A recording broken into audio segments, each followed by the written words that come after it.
ko si the sapam marconi haise raw roses bonsai da sembagi amadi nemna kamaina salangani haibadu takpiramu haiba haise bonsai si experience ti kya lekte ko aisu adu ta su some basic khara hai tare bonsai am da kamain to gadagi hati some basic khara ai na kham khara dum khara to su ko ahamba da khon do bui si rose pambi se bonsai sem gi hai ta di rose se yam dar da sahi ani na traga ahum gi sigi trang se acho bolo biyo bako adu grafted ti kya hinganda bani bonsai sem bakan da di aduga particularly bonsai gi sem gi ha ga di am phajaba ha ga di khoi gi mini rose sigi mini rose sigum bagi sigi varieties do ina sem biyo bato sigum sa toi toi aduga rose pambi se hat pudding to gitare ko hoina kyam yang wang haningi no aduga shape to di hayeng ma na maton chonga kan to bi to buni ko hat pudding to to si semani ko tungda mana se yauram mara ga se si aigi bonsai ki pot se si gi matungina root se kyam na fit kyam na changada ge do adu bokta punaram par ka khatiro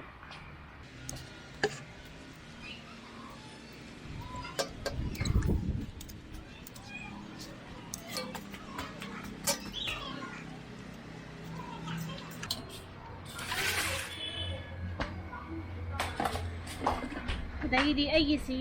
mixture je da happy se compost ka lengu ya khatang ni ko lengu 70% ne compost na 30% ne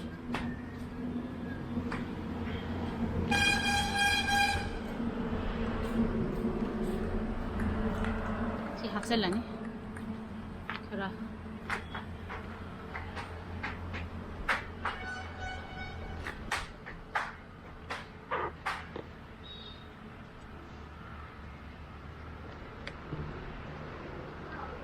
dagi di aina pami ba shape tu gi matungi na ngasai ge khoi gi rose plant se hapsan biro se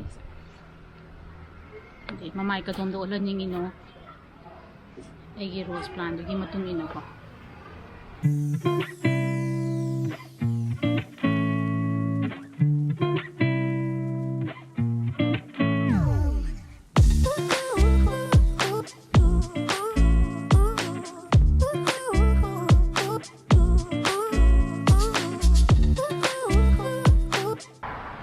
hapsan bire ko adu matungda sing sai trikanda khona kat khiba cutting se sil to bi hobu si candle na or shai ko ai gi si paraffin strip ne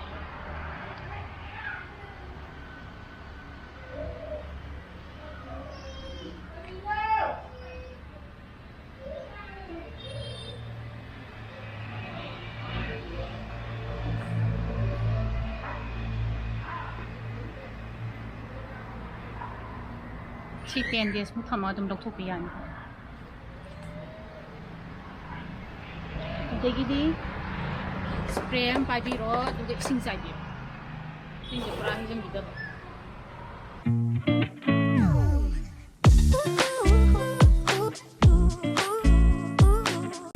sigi matungda isagi arai ba hai tare decorative item hapsan di yare ko dum bonsai stick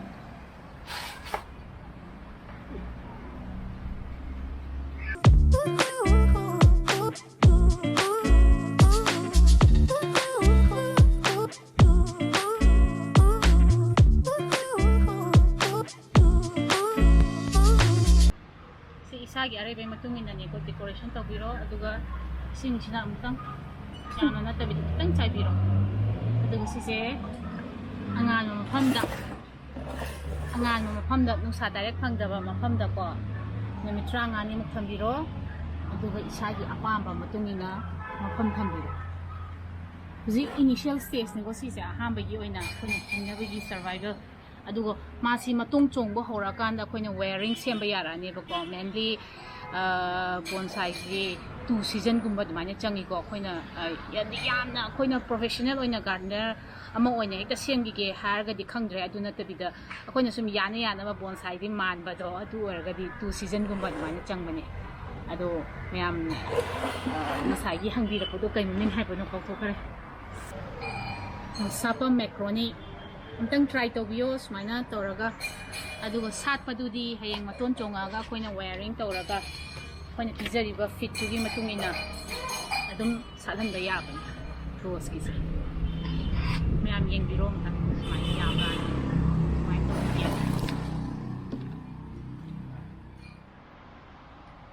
ngom ajik ki question ni ko ai so itaima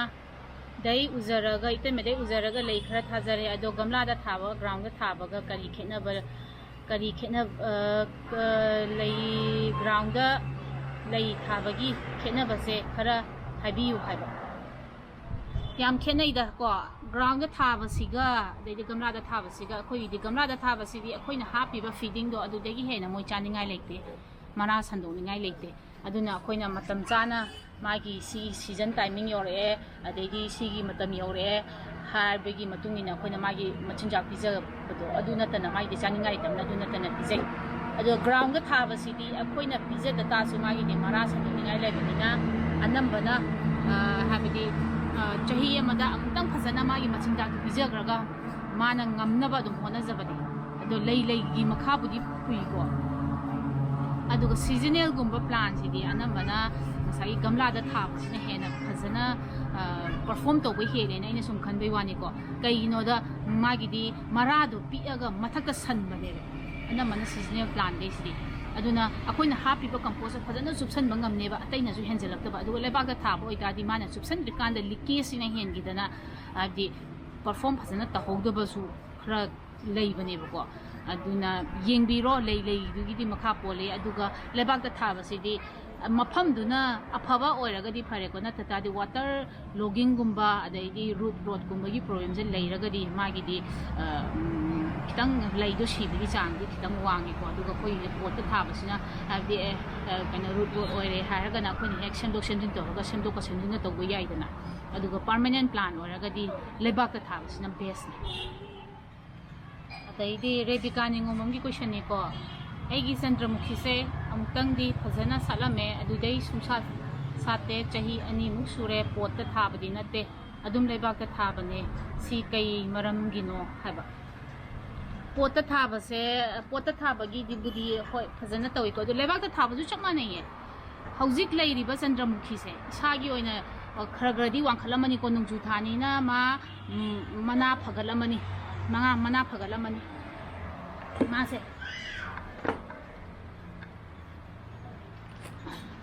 aduga hana degi amta cutting tawjibo egadi se mana smaina pati toro makhok se sangdrong sangaga maton di chong de bida smaina makhok se khara pikli toroga haurangi ne haurabo egadi ko lebak ta thabani haido adu egadi hauzik matam sab sare ba ko loina amta cutting ta thokpiro adana kaktat piro aduga makhong je tawkhai bi redana makhong je tawkhai raga ngasagi centimeter 35 kun muki sang je tan tawkhai biro compost hapsan biro hojik nong yang kan churi ko hojik nong yang kan churi kan je to biru na kaino da lebak ta yauri ba compost na mana chukot tikan da loima makha sangi ne ba aduna tawgada ba se amtang phajana kakhat biro centimeter kun muki sang je phajana kothok biro ko mara kai ka pulam na do compost phajana hapsan biro aduga amutang try to biyo aduga handaki season da compulsory sat kan anti Rosie Gray ki question ni ko si sen juba kusum se lerak pa matam da phajana sat pane ai gamla da tharo bade satre masi gamla da hongdok pagira natraga har gumba wat pagira anti reporting sock ai na ma leibani ko plan sina koina amadagi amado hongba kan da reporting sock ai se yam drabada tha ama natraga ani jangi masigi se di gamla da hongdok pagi ni hai tare ne ado gamla da hongdoga har wat pagi di nate ba ko masagi hongdoiba leido aduduna maton chongbo boktang ngai biro anogo maton chongbo hai tare ko adu chong e hai ta di lei sana bigi amu machinjak tonga do pizaraga yengse di maton chong ri gai di magi reporting sock to adu degi handokri bane ba ꯍꯥꯏꯕꯗꯤ ꯐꯖꯅ ꯃꯥꯅ ꯑꯩꯈꯣꯏꯅ ꯑꯅꯧꯕ ꯌꯨꯝ ꯑꯃ ꯄꯤꯔꯒ ꯑꯗꯨꯗꯩꯗ ꯁꯤꯒꯤ ꯌꯨꯝꯁꯤꯗ ꯂꯩꯔꯣꯅ ꯍꯥꯏꯕ ꯀꯥꯟꯗ ꯃꯥꯅ ꯐꯖꯅ ꯃꯥꯒꯤ ꯌꯨꯝꯅꯦꯅ ꯈꯜꯂꯒ ꯃꯔꯥ ꯇꯥꯅ ꯂꯩꯇ꯭ꯔꯤꯐꯥꯎꯗꯤ ꯂꯩ ꯁꯥꯠꯂꯛꯈꯤꯔꯣꯏꯕꯀꯣ ꯐꯖꯅ ꯁꯦꯇꯜ ꯇꯧꯔꯀꯥꯟꯗ ꯂꯩ ꯁꯥꯠꯂꯛꯀꯗꯣꯏꯅꯤ ꯑꯗꯨꯅ ꯑꯗꯨ ꯇꯧꯗꯕꯒꯤꯅꯤ ꯑꯗꯨꯅ ꯊꯥ 2 ꯅꯠꯇ꯭ꯔꯒ 3ꯗꯤ ꯑꯗꯨꯝ ꯆꯪꯕꯅꯦ ꯑꯗꯨꯐꯥꯎꯗ ꯉꯥꯏꯕꯤꯔꯣ ꯑꯗꯩꯗꯤ ꯀꯣꯏꯁꯟ ꯑꯃꯅ ꯂꯥꯡꯄꯣꯛ ꯂꯥꯛꯄꯝ ꯔꯣꯁꯅꯤ ꯀꯣ ꯏꯅꯝꯃ ꯑꯩꯈꯣꯏꯅ ꯀꯠꯇꯤꯡꯁꯦ ꯄꯣꯠ ꯑꯃꯗ ꯃꯌꯥꯝ ꯌꯨꯡꯁꯤꯟꯕꯁꯦ ꯍꯌꯦꯡ ꯀꯃꯥꯏꯅ ꯍꯣꯡꯗꯣꯛꯇꯣꯏꯅꯣ ꯍꯥꯏꯕꯗꯤ ꯂꯩꯕꯥꯛ ꯌꯥꯎꯔꯒ ꯊꯥꯅꯩꯗꯅ ꯑꯗꯣ ꯄꯨꯂꯞꯅꯤꯅ ꯂꯩꯕꯥꯛꯇꯣ ꯂꯣꯏ ꯂꯧꯊꯣꯛꯑꯒ ꯃꯔꯥꯗꯨꯗꯪ ꯊꯥꯕꯗꯤ ꯁꯛꯁꯦꯁ ꯑꯣꯏꯒꯗ꯭ꯔꯥ ꯈꯪꯖꯅꯤꯡꯉꯤ ꯒꯝꯂꯥ ꯑꯃꯗ ꯉꯁꯥꯏꯒꯤ ꯀꯠꯇꯤꯡ ꯂꯣꯏꯅꯃꯛ ꯌꯨꯡꯉꯦꯀꯣ ꯂꯣꯏꯅꯃꯛ ꯁꯛꯁꯦꯁ ꯑꯣꯏꯔꯦ ꯑꯗꯨ ꯂꯧꯊꯣꯛꯑꯒ ꯔꯤꯄꯣꯔꯇꯤꯡ ꯇꯧꯒꯦ ꯍꯥꯏꯇꯥꯔꯗꯤ ꯉꯁꯥꯏꯒꯤ ꯑꯩꯈꯣꯏꯒꯤ ꯒꯝꯂꯥꯗꯨꯗꯒꯤ ꯁꯣꯏꯜ ꯌꯥꯎꯅ ꯌꯥꯝ ꯇꯞꯅ ꯂꯧꯊꯣꯛꯄ ꯌꯥꯕ꯭ꯔꯥ ꯌꯦꯡꯕꯤꯔꯣ ꯅꯠꯇ꯭ꯔꯒꯅ ꯂꯩꯕꯥꯛꯇꯣ ꯁꯦꯒꯥꯏꯔꯒ ꯁꯤꯗꯩꯁꯤꯗ ꯑꯗꯨꯒꯤ ꯔꯤꯄꯣꯔꯇꯤꯡꯗꯨꯗ ꯍꯤꯡꯍꯟꯒꯦ ꯍꯥꯏꯇꯥꯔꯗꯤ ꯂꯩꯕꯥꯛ ꯌꯥꯎꯍꯟꯕꯤꯌꯣ ꯂꯩꯕꯥꯛ ꯌꯥꯎꯅ ꯍꯣꯡꯗꯣꯛꯄꯤꯌꯣꯕ ꯑꯗꯨꯝ ꯀꯥꯟꯗ ꯌꯥꯎꯕ ꯌꯥꯗ꯭ꯔꯒꯗꯤ ꯎꯄꯥꯏ ꯂꯩꯇ꯭ꯔꯦ ꯌꯥꯔꯤꯈꯩꯗꯤ ꯂꯩꯕꯥꯛꯇꯣ ꯌꯥꯎꯍꯟꯕꯤꯌꯣ ꯑꯗꯒꯤ ꯁꯤꯗ ꯀꯣꯏꯁꯟ ꯑꯃ ꯍꯪꯉꯤꯀꯣ ꯁꯤꯁꯦ ꯑꯩꯅ ꯒ꯭ꯌꯥꯟ ꯇꯥꯗꯕ ꯍꯥꯏꯇꯥꯔꯦ ꯃꯥꯏ ꯀꯣꯏꯁꯟꯁꯦ ꯃꯦꯛꯁ ꯑꯃꯨꯛ ꯍꯥꯏꯕꯀꯣ ꯂꯩꯍꯥꯎ ꯃꯁꯥ ꯀꯛꯄꯁꯦ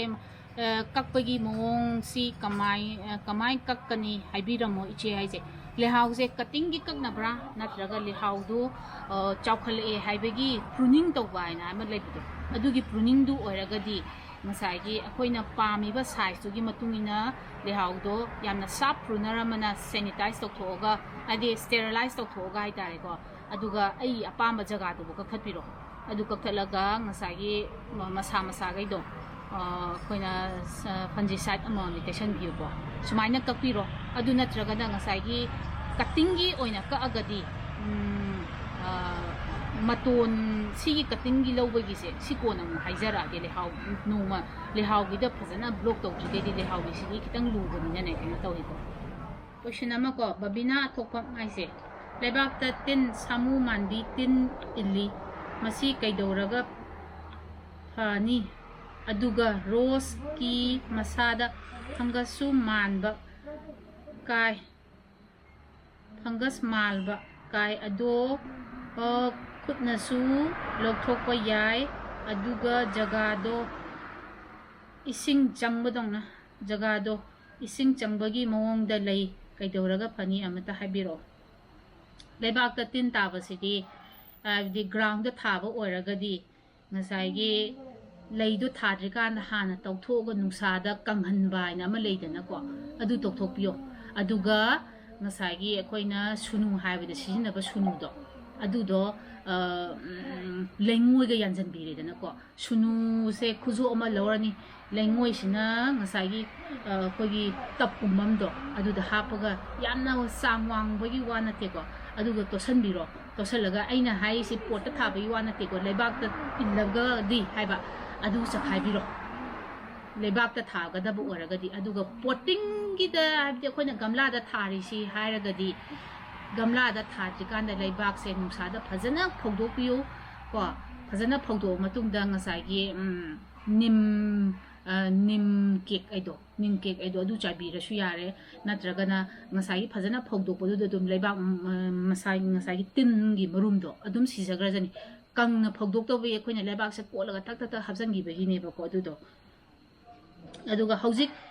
ꯒꯝꯂꯥꯗ ꯍꯧꯔꯤꯕ ꯂꯩꯕꯥꯛꯇꯨꯗ ꯇꯤꯟꯗꯣ ꯇꯥꯔꯦ ꯍꯥꯏꯔꯒꯗꯤ ꯄꯣꯠꯀꯤ ꯃꯤꯛꯆꯔꯗꯣ ꯁꯤꯟꯗꯣꯛꯄꯤꯌꯨ ꯅꯠꯇ ꯇꯥꯔꯗꯤ ꯑꯗꯨ ꯁꯤꯅꯕ ꯉꯁꯥꯏꯒꯤ ꯁꯣꯏꯜꯗꯣ ꯅꯦꯃꯥꯇꯣꯁ ꯃꯌꯥꯝꯗꯣ ꯑꯗꯩꯗꯤ ꯏꯟꯁꯦꯛ ꯃꯌꯥꯝꯗꯣ ꯍꯥꯠꯅꯕ ꯍꯣꯠꯅꯔꯛꯄ ꯀꯥꯟꯗ ꯂꯩꯗꯣ ꯁꯤꯅꯦꯕ ꯑꯗꯨꯃꯥꯏꯅ ꯑꯝꯇꯪ ꯇꯧꯕꯤꯔꯣꯀꯣ ꯑꯗꯨꯒ ꯐꯪꯒꯁ ꯃꯥꯜꯂꯤ ꯍꯥꯏꯁꯦ ꯐꯪꯒꯁ ꯑꯣꯏꯗꯣꯏꯅꯤꯀꯣ ꯉꯁꯥꯏꯒꯤ ꯇꯩꯊꯣꯛꯄ ꯀꯥꯟꯗ ꯉꯧꯔꯤ ꯇꯧꯔꯒ ꯇꯩꯊꯣꯛꯄ ꯀꯥꯟꯗ ꯁꯤꯠ ꯅꯥꯜꯂꯝꯒꯅꯦꯕ ꯃꯅꯥꯗꯣ ꯑꯗꯨꯗꯣ ꯄꯥꯎꯗꯔꯤ ꯃꯤꯜꯗ꯭ꯌꯨꯒꯤ ꯇꯥꯏꯞꯅꯦꯕ ꯑꯗꯨꯅ ꯐꯪꯒꯁ ꯑꯣꯏꯗꯣꯏꯅꯤꯅ ꯑꯩꯅ ꯈꯟꯕꯗꯗꯤ ꯐꯪꯒꯁ ꯃꯥꯜꯂꯦꯀꯣ ꯁꯤ ꯍꯥꯏꯔꯛꯏꯕ ꯉꯁꯥꯏꯒꯤ ꯀꯦꯔꯦꯛꯇꯔ ꯃꯌꯥꯝꯁꯤꯗ ꯑꯗꯨ ꯑꯣꯏꯔꯒꯗꯤ ꯐꯟꯖꯤꯁꯥꯏꯠ ꯑꯐꯕ ꯑꯃ ꯀꯥꯞꯊꯣꯛꯄꯤꯔꯣ ꯑꯗꯨꯒ ꯑꯝꯇꯪ ꯌꯦꯡꯕꯤꯔꯣ ꯃꯣꯅꯤꯀꯥ ꯁꯂꯥꯝꯅ ꯑꯃ ꯍꯪꯕꯤꯔꯦꯀꯣ ꯐ꯭ꯂꯥꯋꯔ ꯄꯣꯠꯁꯦ ꯀꯗꯥꯏꯗꯩ ꯂꯩꯒꯦ ꯑꯃꯗꯤ ꯃꯃꯜ ꯀꯌా ꯄꯤꯒꯦ ꯍꯥꯏꯕꯤꯔꯝꯃꯨ ꯕ꯭ꯔꯣ ꯐ꯭ꯂꯥꯋꯔ ꯄꯣꯠꯁꯤꯗꯤ ꯑꯩꯅ ꯁꯤꯖꯤꯟꯅꯩꯁꯤꯗꯤ ꯑꯩꯒꯤꯗꯤ flower pot phajaba adaidi adugi decoration adu dai kem taka le dai de hauri ba pambi do masa pharaga lei phajaba sala lore khamani ai de anamana aina lei ga flower pot te se masing suraga lore ne reject lei ko aduga lei ba mafam sina ngasai gi sangai block ki godown lei bido adugi maning da changaga ngasai moigi maming di kauk thokare aisu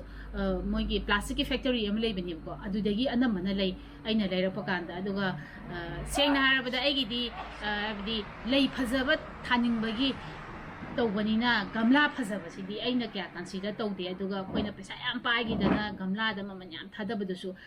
adugi economy gi level do ai yaude na khale aduna aigi di gamla se reasonable oiba aduna bu ai si to sigi disposable glass ka jelo shi nei se anything aigi di lei na bu hobo ya ba pot oi ta di adum sijinare gamla se question amana leige di mari leina bana te ko se oinam amarjik iche se kari thabak toge bro leigi maram da yam khangbo male aise crimes and investigator ne ko official da thabak tawbani aina leigi maram da khangi je thara feloira aduna hobbies di leijaba adu maina aina the trial tawra ga leije hauna bo hanarakpani na khara khangjaba hai tare ne ai isagi adu mayam do leije siraga mo hauna bo hanarakpadu adu mayam do hanarakpadu aduna sum aina tawjagi bai experience ri matungina ni koina khara khangisi Devika haibam gi question ama hangai ko mai gi se rose manung nungsada thamba yadabra se na manung da thambi do haiba ai gi di akhoi gi di si se akhoi gi di mathak ni dana ko aduga nungsada thamba yai ai gi di do akhoi gi je nungsa se sumna gi nungsa na thumate ba ko se khai gi sa ba nungsa ni na rose kai se mana gi se loina burn to ba aduna aina manung da pusan bani tawbo gi di ma gi di yam summer da nungsa yam sa do aduna tata di yari ge nungsa da thamba do bani rose